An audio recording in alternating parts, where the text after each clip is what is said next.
without further delay, let's talk about Russia. Yeah. Then on to Plan B, Russia, a obscure reference to a film that Michael and I made when we were teenagers.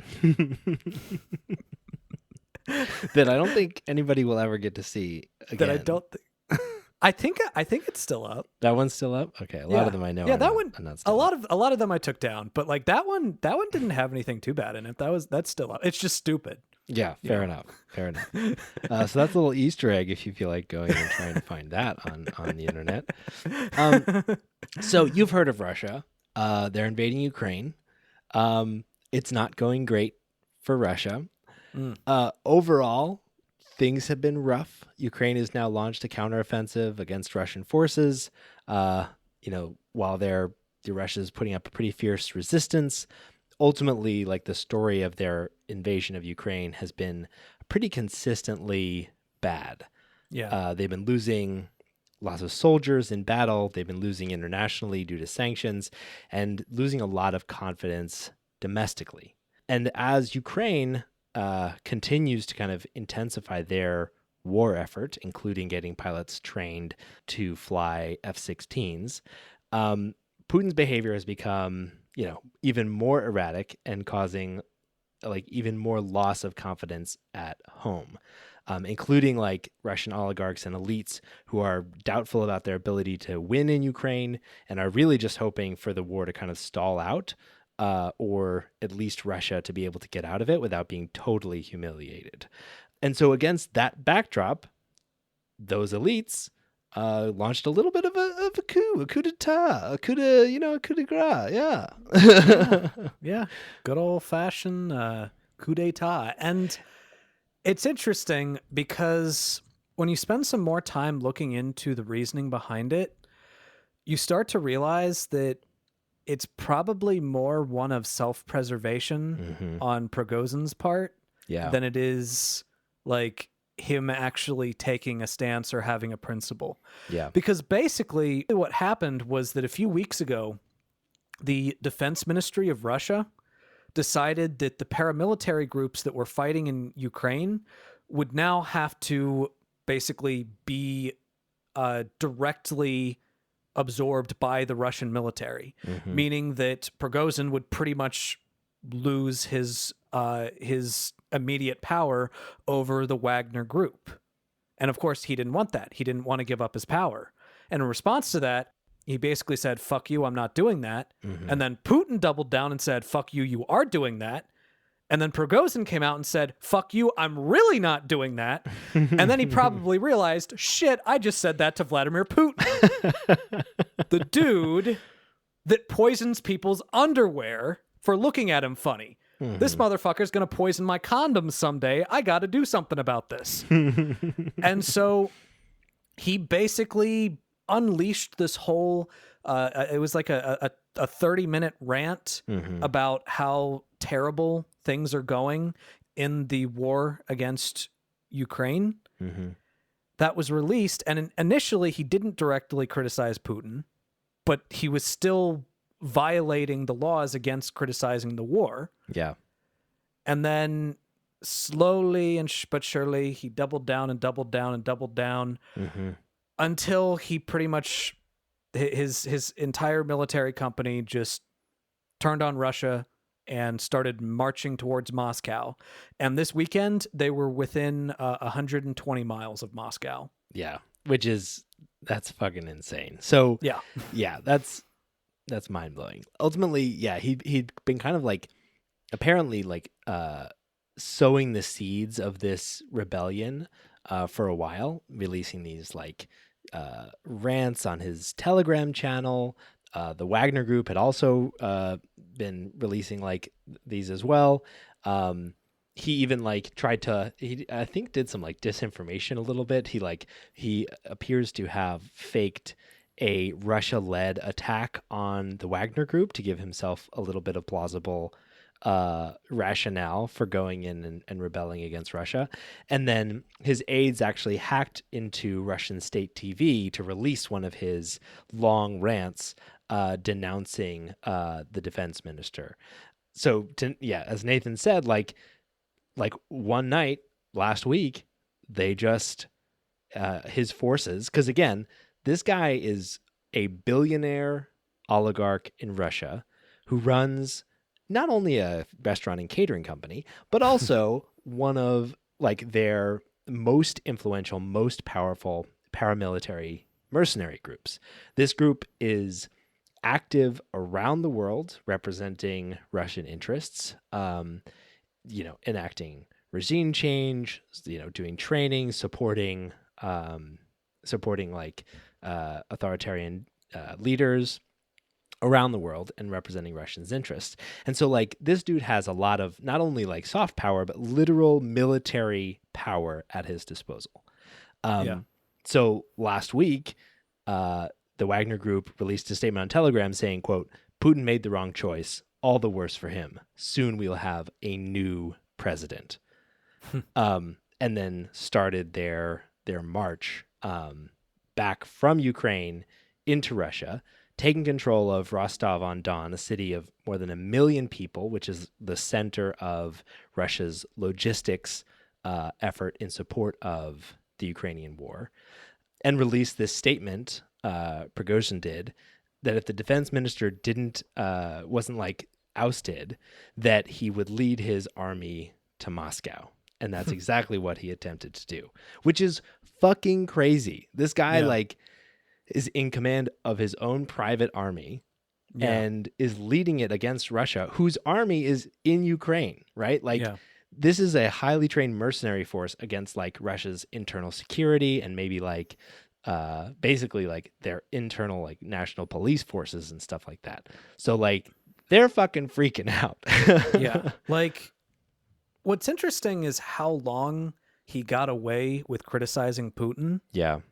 Putin's a guy that's chopped off the fingers of people for less, but he kind of just let Prigozhin criticize him for a while. And the only reason why he did was because the very few victories that they did have in Ukraine were basically because of the Wagner forces. Yeah.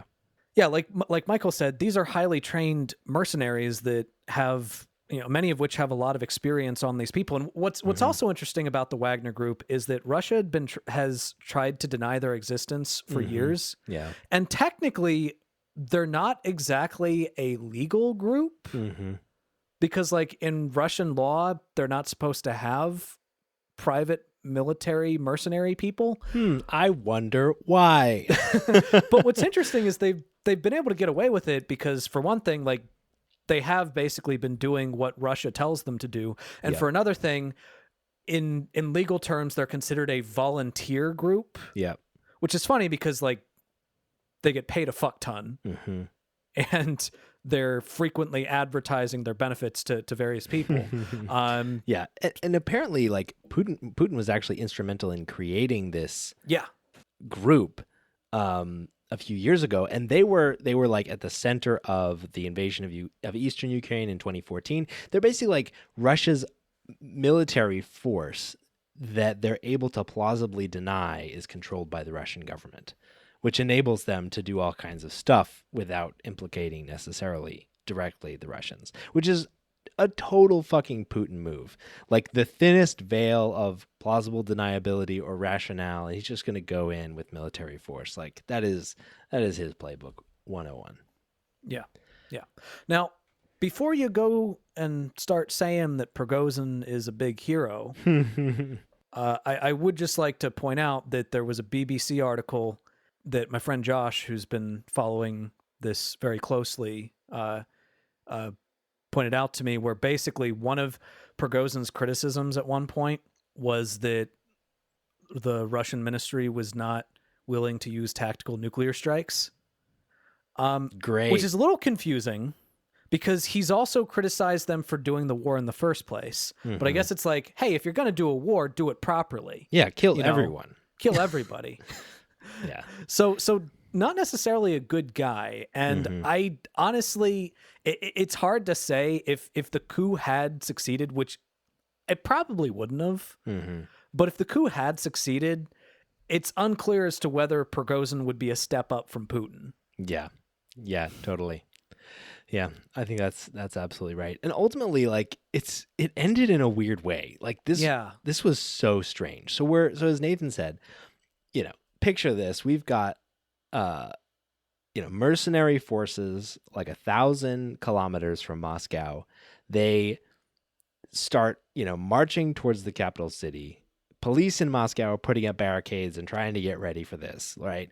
Like the column of like heavy equipment that is on its way to Moscow gets attacked a little bit, ultimately to like no avail. Prigozhin's soldiers shoot down an attack helicopter. They shoot down a couple of other aircraft, killing some Russians, and like are within a couple of hours of arriving in Moscow when out of nowhere Belarus's president Alexander Lukashenko announces that the rebellion's off and that he's brokered a deal between Prigozhin and Putin. Like out of nowhere. What? Yeah. Just which totally avoid this. It should this be conflict. pointed out that Belarus is kind of just a puppet of Russia. Totally. Like they're not really a sovereign nation. They're absolutely a puppet of Russia. Mm-hmm. Yeah. But it is interesting that they kind of acted as a broker in this. Mm-hmm. Especially if they are a puppet of Russia. They're like, I mean, again, maybe that's just another attempt of Putin to like save face while trying to reach a deal. Prigozhin then says like his followers really wanted to avoid bloodshed, despite, I don't know, starting the rebellion in the first place. Yeah. My military mercenaries whose literal job is to kill people, they didn't want to do any bloodshed. They're really a group of sensitive, nice guys.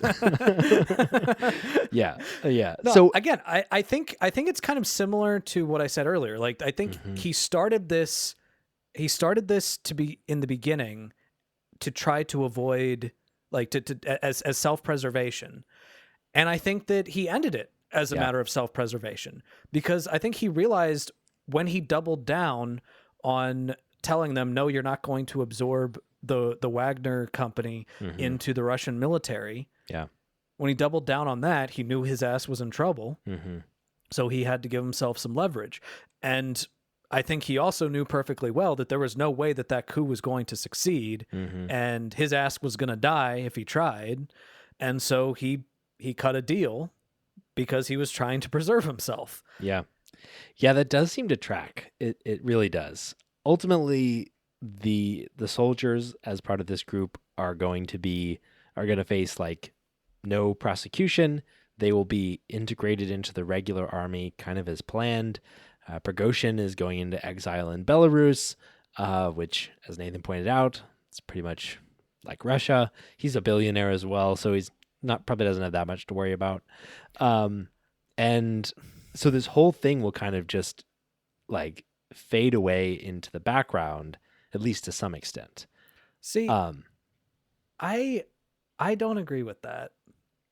I think, knowing Putin, first off, any soldier that was involved in this, like for the next 10 years, look over your shoulder, dude. Yeah. Like I think if I were one of those soldiers, I'd get the fuck out of Russia right now. I'd be like, I'd get my family being out. sent back to Ukraine. I'd get out of the reach of Russia. The reach of the Russian military. Like I'd take my family and I'd go live on some remote island somewhere. Yeah. Because like that dude's gonna remember this and he's gonna poison you. And I do not think that Prigozhin's gonna get away with this. I think that yes, they reached the deal, and I think that this is gonna like the dust is going to settle, and the media is going to stop talking about it, and this is going to become just a blip on the radar in the Ukrainian war. And then in a year or two, when everybody's forgotten Prigozhin's name, we're going to see a tiny little blip in the media saying, Russian oligarch Prigozhin mysteriously dies under uncertain circumstances. And we're all going to know what happened. Like, I'm telling you, I'm calling it now. That's what's going to happen. And I think there's a good chance that some other people that were involved in this coup are also going to suffer the same fate. Interesting. I think that Putin's going to wait until the world's not watching. but I think that that's ultimately what's going to happen. Interesting. Yeah, especially like I can see being okay with the soldiers going and returning to the military for now, given that they have a pretty desperate need for troops, especially skilled ones. But like, that clock is, I guess, got to run out at some point, or they just keep putting you on the front lines. Putin has a list, is what I'm saying. Putin has a list of every single soldier that was involved in that coup, and he might use them for now, but like after they're out of the conflict, whether they win or lose the war with Ukraine, when everything's settled and they're in peace times, he's going to still have that list, and he's going to go through that list. So, yeah, I mean, that is totally possible. I'd be really curious to see how that ends up, although maybe we'll never get comprehensive. And maybe it'll only have the higher ups on it. Maybe it won't be every single soldier, but like there's going to be some mysterious, he so-and-so Russian former soldier, former member of Wagner Company seems to just throw himself out the window last Tuesday. Like that's police are no longer investigating. It's been ruled a suicide. Yeah. Well, so what I'm curious about though, because I don't really care too much about the Wagner Company group. I don't really care too much about Prigozhin. I'm kind of curious about what this exhibits on like the international stage, what it may or may not inspire people to do domestically, like what this might mean for Russia's position in Ukraine and internationally. That's my big question. And I don't know if I have an answer for you. Yeah. No, I don't think anybody does yet. I mean, ultimately, this seems like just another, next logical step of some, loss of kind of domestic confidence, although it's very possible, to your point, that this is just a pure attempt at self-preservation and not an indication that like Prigozhin himself was like skeptical of the war effort necessarily, although he claims to be publicly. But at the very least, a demonstrated coup during wartime against an authoritarian president for the first time in his 23 years as the leader of the nation.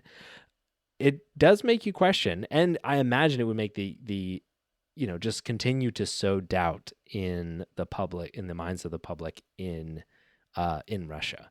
And I know like Ukraine seems to be celebrating this. They seem to be excited that there was some kind of at least political unrest domestically in Russia. So I can't imagine that it helps the Russian war effort, but I guess it remains to be seen whether it hurts it at all.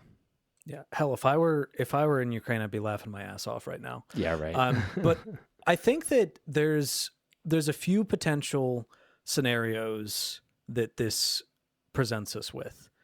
I think scenario number one is based on the fact that Putin had been doing all he could to prevent people in Russia from knowing just how badly things are going in Ukraine, what they're doing in Ukraine. Yeah. And he'd been cracking down on people for speaking out against the war. In Russia, you can get 5 to 15 years in prison for speaking out against the war. Jeez. For even hell, you're not even supposed to call it a war.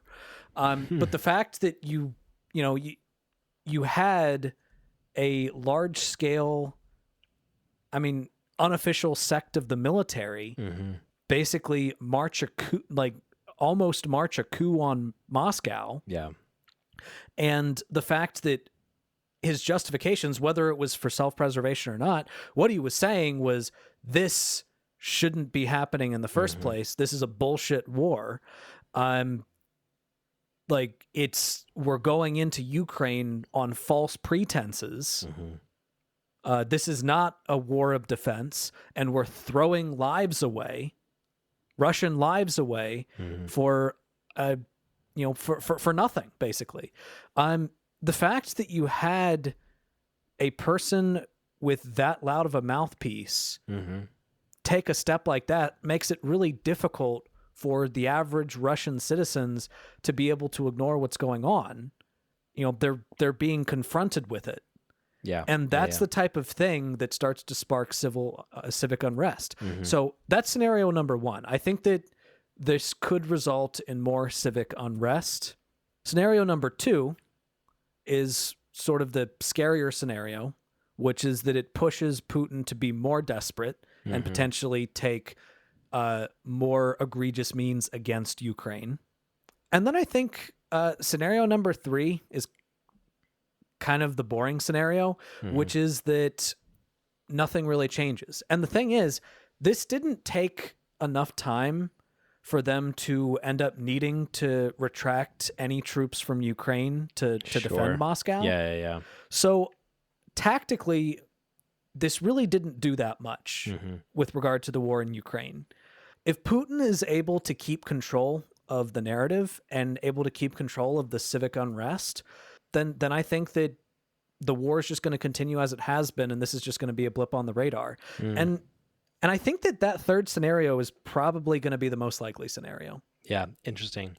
I'd be also really interested to see with the Wagner troops that go back into the Russian military, how, like, where they end up. Because I imagine without, it's on the one hand, they could maintain the companies and the troop organization that the Wagner Group has, keeping all these mercenaries working together. But of course, when you're, it's not typically advisable to keep your rebellious force united.